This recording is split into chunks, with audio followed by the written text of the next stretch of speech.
사람이 습관을 만들지만 궁극적으로는 그 습관이 사람을 만드는 것을 보게 될 때 습관은 너무나 중요합니다. 오늘 우리가 성공한 인생을 살기 위해서, 우리 삶이 행복하기 위해서는 반드시 우리의 습관을 바꿔야 된다는 것입니다. 자, 그렇다면 어떻게 바꿀 수 있을까요? 먼저는 우리 자신을 정확히 알아야 됩니다. 내 모습을 제대로 볼 수 있어야 되는 것입니다. 우리 에베소서 4장 22절부터 24절까지 함께 교독합니다. 너희는 유혹의 욕심을 따라 썩어져가는 구습을 따르는 옛사람을 벗어버리고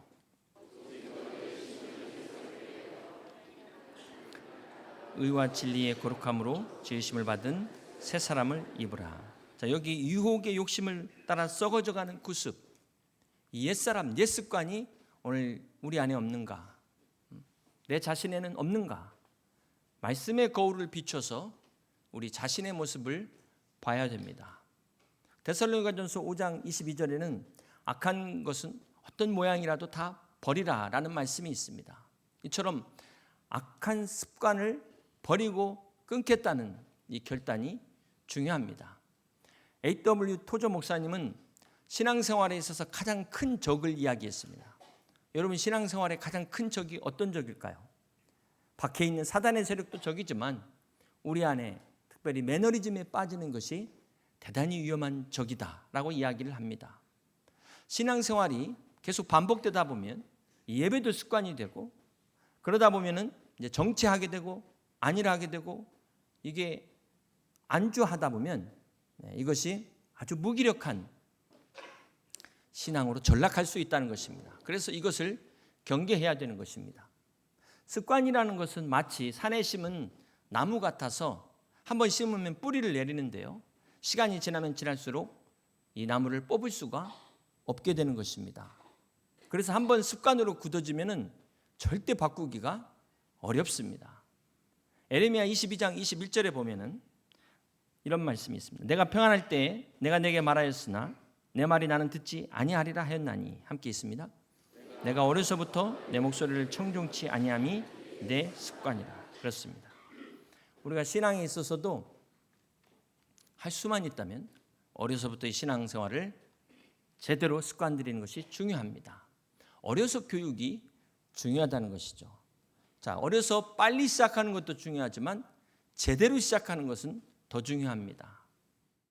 사랑하는 성도 여러분, 이번에 바꾸십시오 시리즈를 통해서 과연 내가 바꿔야 될 것이 무엇인가? 사실 사람마다 다 다르지 않겠습니까? 그래서 저는 이번 기간 동안 여러분들께서 잠언을 좀 일독하셨으면 좋겠습니다. 요즘 스마트폰 가지고 다니시니까 잠언을 한번 일독하시면서 내가 고쳐야 될 것은, 바꿔야 될 것은 무엇인가? 그러면서 이 잠언 말씀을 통해서 오늘 여러분과 삶과 비교해 보시고 내 습관이 어떤 것이 잘못됐는지, 무엇을 바꿔야 될지를 여러분 이번 기회에 한번 깨닫고 정리하고 점검하는 그런 시간이 되시기를 바랍니다. 사실 신앙이라는 것도 엄밀히 말하면 우리가 영적인 습관을 세우는 것입니다. 누가복음 22장 39절에 보면 우리 주님께서도 뭐라고 말씀하셨습니까? 예수께서 나가사 습관을 조차, 그랬어요. 우리 주님조차 습관을 조차 기도하셨습니다. 그러므로 하물며 우리일까 보냐, 우리도 거룩한 습관을 만들어가야 되는 것입니다. 우리 뇌에서 어떤 상황이 벌어지면 자동으로 어떤 습관을 사용하라는 신호를 보내게 됩니다. 두 번째는, 자, 그렇게 되면 이제 그다음부터 행동이 나타나는데 바로 무의식 중에 반복적으로 나타나는 행동, 이것이 습관이 되는 것이죠. 그리고 마지막 세 번째 단계에서 바로 이 보상인데요, 이게 중요합니다. 자, 이것에 따라서 우리 뇌가 과연 이 행동을 기억할 만한 가치가 있냐 없냐를 판단한다는 것입니다. 자, 이렇게 우리 행동이 첫 번째 뭐라고요? 신호, 두 번째 반복, 세 번째 보상. 네, 이렇게 이걸 잘했다고 칭찬해드려야 여러분 이걸 기억한다는 것입니다. 이렇게 습관의 고리가 형성이 됩니다. 근데 기억은 사라져도 신기하게도 습관은 남아있더라. 이것을 실험을 통해서 증명하고 있습니다. 여러분, 우리가 대체적으로 보면 이 운동이라는 게 이렇게 습관화하기가 어려워요. 운동을 하면 살이 쫙쫙 빠지든지 건강이 쑥쑥 좋아지든지 하면 금방 이게 습관이 되는데, 그런 변화가 없으면 참 운동하기 쉽지 않습니다. 또 어떤 분들은 지금 건강 때문에 식습관을 바꾸라고 하는데도, 당뇨 때문에 이거 드시지 말라고 하는데도 왜 안 되죠? 그 음식이 주는 즐거움, 그걸 못 끊는 거예요. 그래서 이것을 바꾸기 위해서는, 습관을 바꾸기 위해서는 그거 행동이 주는 즐거움보다 더 좋은 보상을 줘야만이 바꿀 수 있다라고 아주 과학적으로 설명을 하고 있습니다. 자, 그런데 중독은 또 다르다는 것이죠. 중독이라는 것은 약물과 그 어떤 행위로 인해서 감정뿐만 아니라 완전히 속박을 당하는, 억압을 당하는 상태를 말합니다. 이 중독 상태에서는 한마디로 내 의지로 컨트롤할 수 있는 상황이 안 된다는 거예요. 그렇다면 오늘 여러분 생각해 보세요.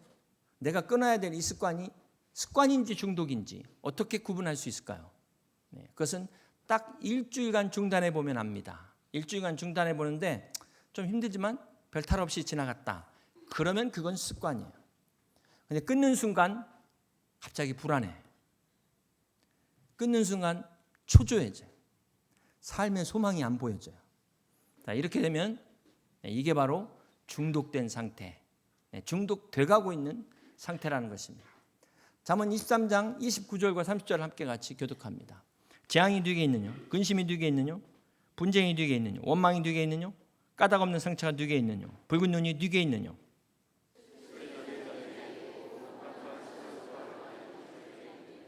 35절을 함께 있습니다. 내가 스스로 말하기를 사람이 나를 때려도 나는 아프지 아니하고 나를 상하게 하여도 내게 감각이 없도다.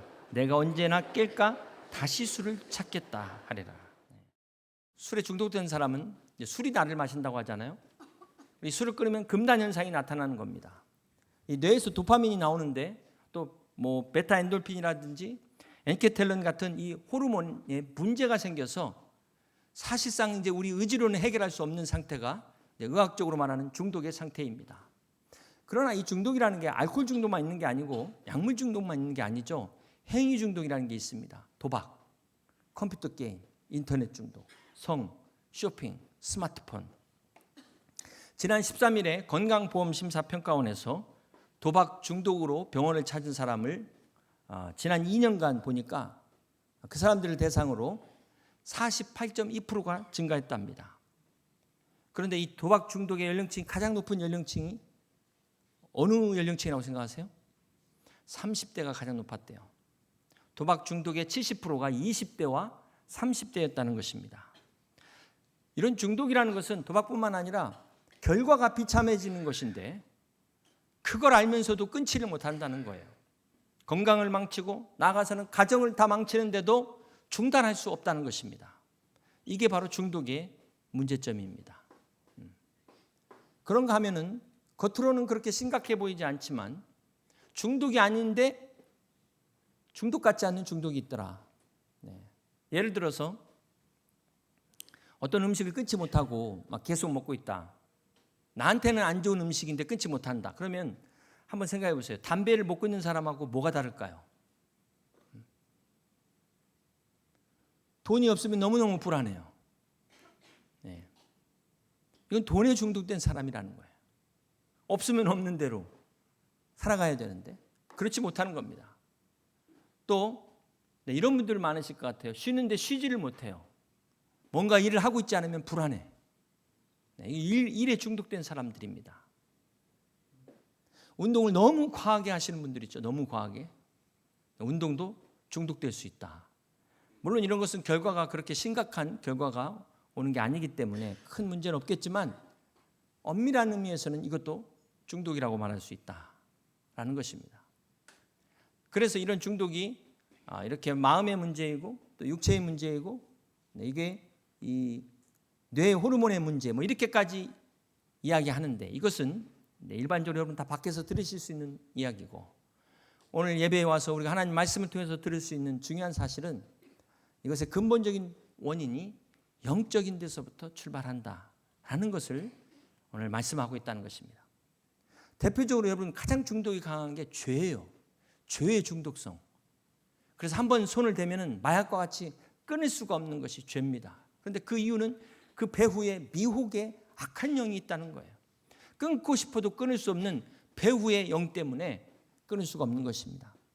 성경에 보면 태초의 원죄가 어떻게 시작됩니까? 아담과 하와의 선악과 사건이 아담과 하와가 어쩌다가 그냥 자기들끼리 뭐 싸우다가 막 그래서 따먹은 게 아니라 악한 사단의 꾀임에 의해서 이 원죄 사건을 저지르게 된 것입니다. 그래서 요한일서 3장 8절이 말씀하시기를 죄를 짓는 자는 마귀에게 속하나니 마귀는 처음부터 범죄합니다. 함께 있습니다. 하나님의 아들이 나타나신 것은 마귀를 멸하려 하십니다. 여러분, 하나님의 아들 독생자 예수 그리스도가 이 땅에 오신 것은 우리에게는 영생을 얻게 하기 위함이시지만 하나님 입장에서 볼 때는 저 사단의 권세를 깨트리시기 위해서 이 땅에 오신 것입니다. 그러므로 예수님을 십자가에 못 박은 것도 악한 영의 역사예요. 오늘 우리 성도들이 시험에 들게 하는 것도 악한 영의 역사입니다. 근데 예수님의 십자가가 이 사단의 악한 영을 심판했다는 거예요. 이것이 중요한 것입니다. 이것을 통해서 우리가 모든 죄로부터 자유함을 얻고 모든 중독으로부터 해방될 수 있는 근거를, 명분을 명확하게 확보한 것입니다.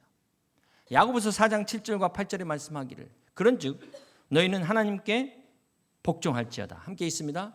마귀를 대적하라. 그리하면 너희를 피하리라. 사랑하는 성도 여러분, 우리가 이 중독으로부터 자유하기 위해서는 마귀를 대적하라는 거예요. 이 배후의 악한 영들로부터 우리가 영적 싸움에서 승리해야 된다는 것입니다.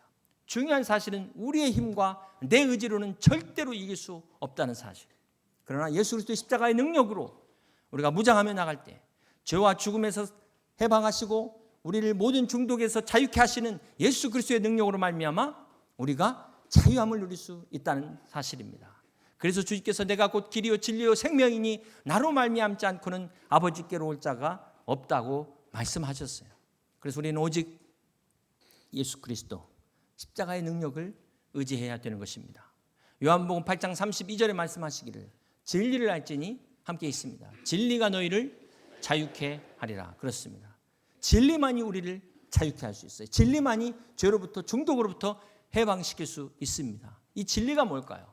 뒤에 36절에 보면 그러므로 아들이 너희를 자유롭게 하면 너희가 참으로 자유로우리라. 이 진리는 아들 독생자 예수 그리스도만이 우리를 죄로부터 자유케 하시며 모든 중독으로부터 해방시킬 수 있다는 사실을 믿으시길 바랍니다. 주님께서 이것을 위해서 이 땅에 오셔서 십자가에 우리의 모든 죄를 다 지시고 우리의 모든 질병을 다 지시고 여러분의 모든 중독까지도 주님이 십자가에서 다 짊어지시고 3일 만에 부활하심으로 말미암아 우리가 이 모든 권세를 얻게 됐다는 사실, 죄로부터 자유함을 얻는 죽음을 이기는 십자가의 권세가 우리의 능력이 되고 우리가 이 능력으로 말미암아 모든 중독에서 나쁜 습관으로부터 우리가 자유함을 얻고 회복될 수 있다는 사실을 믿으시기를 바랍니다. 그렇습니다. 주님의 보혈은 능력이 있습니다. 주님의 보혈은 우리 모든 나쁜 습관들과 원치 않는 중독들을 끊을 수 있는 하나님의 능력입니다. 이 시간 여러분 안에 있는 모든 악하고 더러운 습관들이 끊어지고 내가 원치 않는 이 모든 중독들로부터 자유함을 얻으시기를 성령의 충만함으로 말미암아 성령의 능력 가운데 회복되시기를 주님의 이름으로 축복합니다.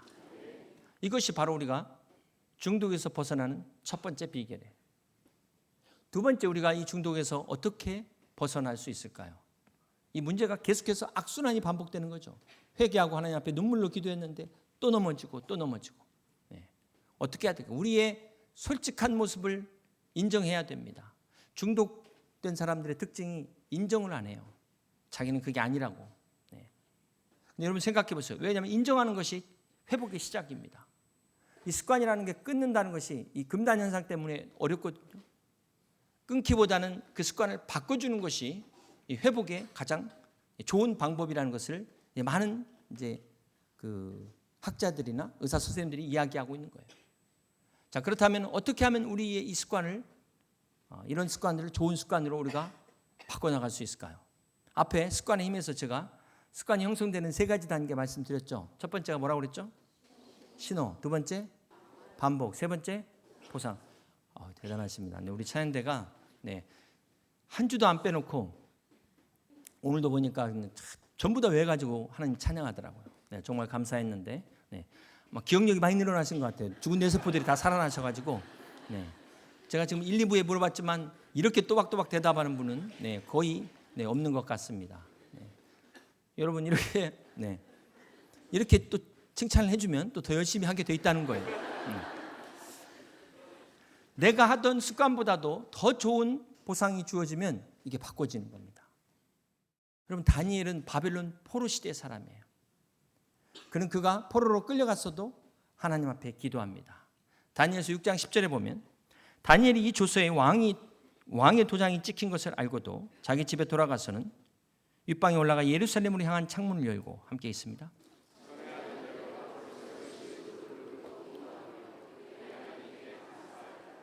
네, 여기 전에 하던 대로가 바로 습관입니다. 전에 하던 습관대로 하루 3번씩 기도했다는 거예요. 다니엘이 언제부터 이렇게 했을까요? 어려서부터라는 거죠. 어려서부터. 네. 우리는 그것을 기억해야 됩니다. 어려서부터 하나님 앞에 기도하던 다니엘은 포로 생활 가운데서도 그의 신앙을 잃지 않았고, 그가 이방인데 총리로 발탁됐을 뿐만 아니라 사자굴에 들어가서도 그 모함 가운데서도 하나님의 기적을 경험하는 놀라운 축복을 받습니다. 그것이 어디서부터 시작됐어요? 전에 하던 습관대로 기도하던 그 습관이 그를 인도했고 그를 보호했고 그를 살렸다는 거예요. 사랑하는 성도 여러분, 이렇게 습관 중에도 가장 중요한 것은 영적인 습관, 영적인 습관이 중요한 거예요. 여러분에게는 어떤 습관이 있으십니까? 나는 어떤 일이 있어도 주일만큼은 주일 성수, 내 자리 지키겠다.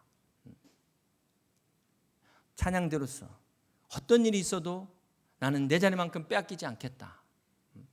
이게 우리의 습관이 되어야 된다는 것입니다. 우리가 아무리 바빠도 내가 하나님 앞에 기도하는 그 시간, 그 10분, 15분, 30분 내가 지키겠다.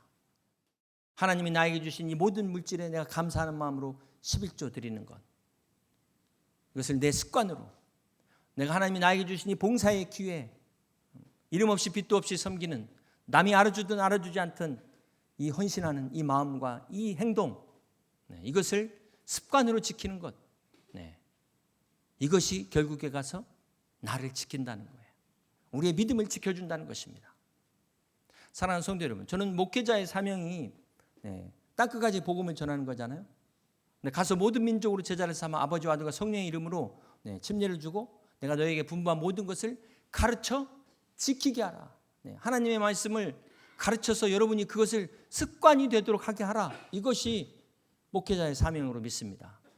그래야만 홀로서기가 되는 거예요. 언제까지 남 의지하면서, 언제까지 아내 바지 붙잡고 치마 붙잡고 신앙생활 하시겠습니까? 내가 홀로서기 위해서는 내 신앙을 세워야 되는 것입니다. 그러기 위해서 기도하는 습관부터, 예배를 자리를 지키는 습관부터 지켜나가야 되는 것입니다. 그럼 하늘을 나는 비행기가 막 아무데나 가는 것 같지만 사실 비행기가 정해진 길이 있잖아요. 비행기는 항로를 따라 움직입니다. 우리 눈에 보이지는 않지만.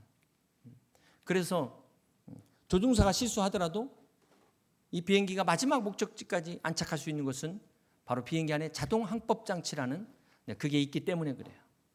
그런데 가끔 대형 사고가 나죠. 비행기 사고는 대형 사고입니다.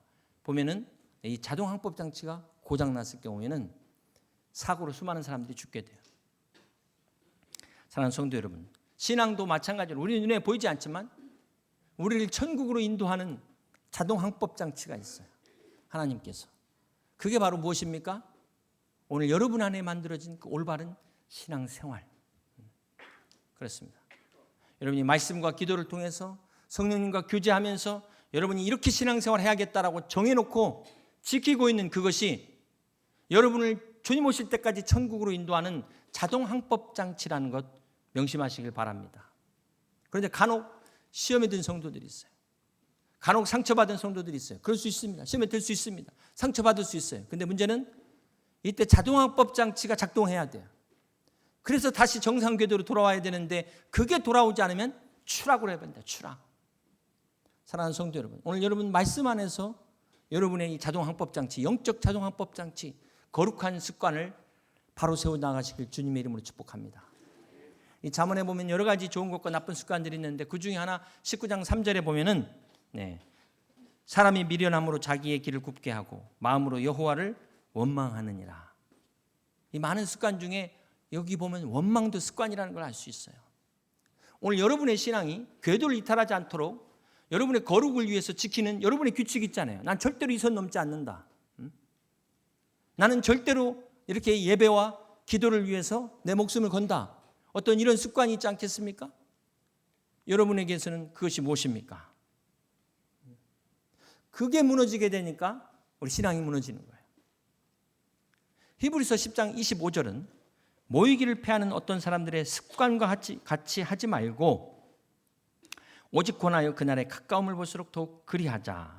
자, 여기 보면은 모임을 패하는 습관을 이야기합니다. 근데 이 모임이라는 것은 무엇을 말할까요? 우리가 여러 가지 모임이 있잖아요. 친교 모임도 있고. 이 모임이라는 건 본질적 모임을 말합니다. 교회 안에 본질적 모임, 영적인 모임을 말하죠. 하나님 앞에 예배하고 찬양하며 기도하기 위한 모임을 말하는 것입니다. 그런데 이런 모임은 패하면 안 되는 거예요. 그래서 사실상 보면 교회 안에 많은 모임들이 생기고 있는데 영적인 모임보다도 교제하는 모임, 친교 모임이 너무 많아요. 이거는 모임이 변질된 거잖아요. 본질이 변질된 거잖아요.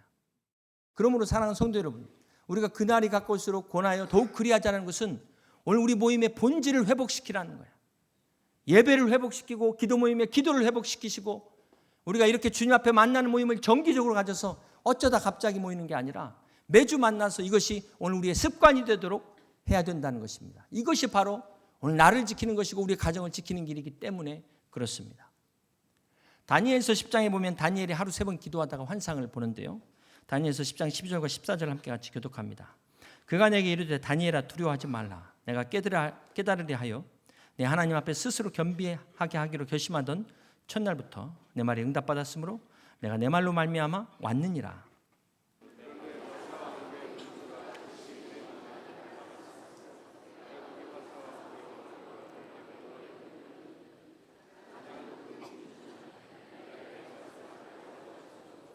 이제 내가 마지막 날에 내 백성이 당할 일을 내게 깨닫게 하러 왔노라. 이는 이 환상이 오랜 후의 일임이라. 자, 다니엘이 기도했지만 응답은 몇 일 만에 왔어요? 21일 만에 왔습니다. 그런데 오늘 이 말씀에 보면 천사가 환상을 보여주면서 사실 응답은 첫날 가지고 왔지만 하늘의 공중권세 잡은 이 바사국군이 맡고 있어서 결국은 21일 만에 응답을 가지고 왔다는 거예요. 자, 그렇다면 왜 하필이면 21일일까? 14일도 아니고 30일도 아니고 21일일까? 여러분, 중요한 사실은 기도 응답은 첫날에 이미 왔어요. 그런데 왜 21일 응답이 왔을까? 하나님이 우리에게 보너스로 영적인 습관을 주기 위해서라는 것입니다. 귀 있는 자는 들을지어다. 네.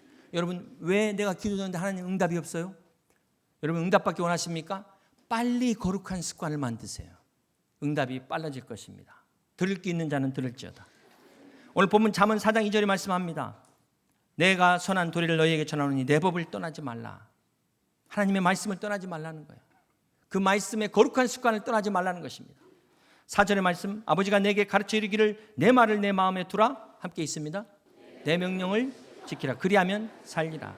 하나님의 말씀을 지키라. 그리하면 살리라. 우리가 사는 비결은 무엇입니까? 하나님의 말씀을 영적인 습관으로 지켜가는 것이 오늘 우리가 사는 길이라는 것입니다. 6절은 말씀합니다. 지혜를 버리지 말라. 그가 너를 보호하리라. 그를 사랑하라. 그가 너를 지키리라. 잠언에 가장 많은 단어가 지혜인데 하나님의 말씀을 버리지 말라. 이 거룩한 습관을 버리지 말라. 그것이 너를 보호한다. 하나님의 말씀을 사랑하라. 그 영적인 습관을 사랑하라. 그것이 너를 지킨다는 것입니다. 그렇습니다. 오늘 이 좋은 습관은 나쁜 습관을 예방하는 예방 효과도 있어요. 좋은 습관을 갖고 있기 때문에 나쁜 습관이 들어올 틈이 없는 거예요. 그러므로 오늘 주 안에서 이 거룩한 습관을 선택하시고 매일같이 반복하셔서 여러분의 삶이 축복이 가득하시길 주님의 이름으로 간절히 축원합니다. 마지막 갈라디아서 6장 7절과 9절 말씀입니다. 스스로 속이지 말라. 하나님은 업신여김을 받지 아니하시나니 사람이 무엇으로 심든지 그대로 거두리라.